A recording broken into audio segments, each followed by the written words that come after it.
neuropsychologue chez LB. On se retrouve aujourd'hui pour un nouveau jeu. Il s'agit d'Imagine de chez Cocktail Games. C'est un jeu auquel vous pouvez jouer à partir de 12 ans. Entre 3 et 8 joueurs, c'est l'idéal et une partie compte environ 30 minutes. Alors, vous voyez que j'ai disposé ici plusieurs cartes. Ce sont des cartes qui sont transparentes et sur lesquelles il y a des petits dessins.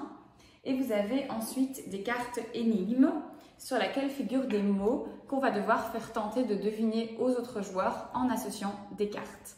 Le premier à avoir trouvé gagne un jeton et la personne qui a réussi à faire deviner gagne aussi un jeton. Donc là, on va faire un petit exemple. Imaginons que c'est moi qui dois vous faire deviner une carte. Vous allez devoir me donner un numéro puisqu'il y a plusieurs mots sur ma carte. Donc imaginons que vous me dites le 6. Je retiens le mot et c'est parti. Alors, je dois choisir des cartes. Hop, je prends ça, ça. Oui, ça aussi. Alors. Je peux en prendre autant que je veux.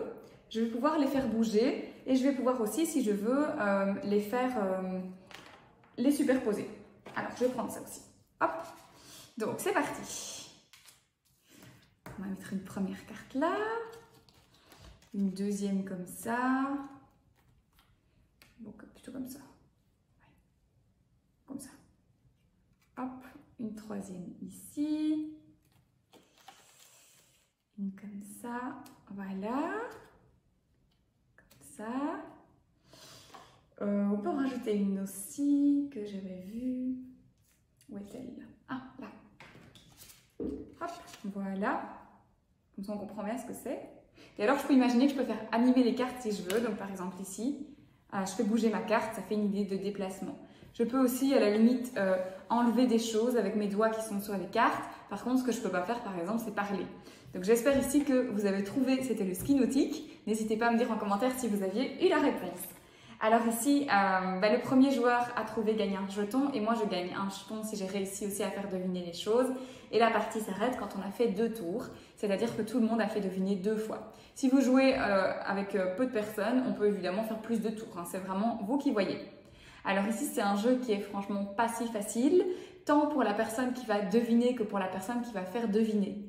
Pour la personne qui va faire deviner, ça va vraiment travailler vos capacités de flexibilité mentale, vos capacités stratégiques aussi, puisqu'il faut vraiment aller rechercher quelle est la manière la plus simple pour faire deviner les choses aux autres. Et l'imagination, évidemment, est au centre de ce jeu, vous l'aurez deviné.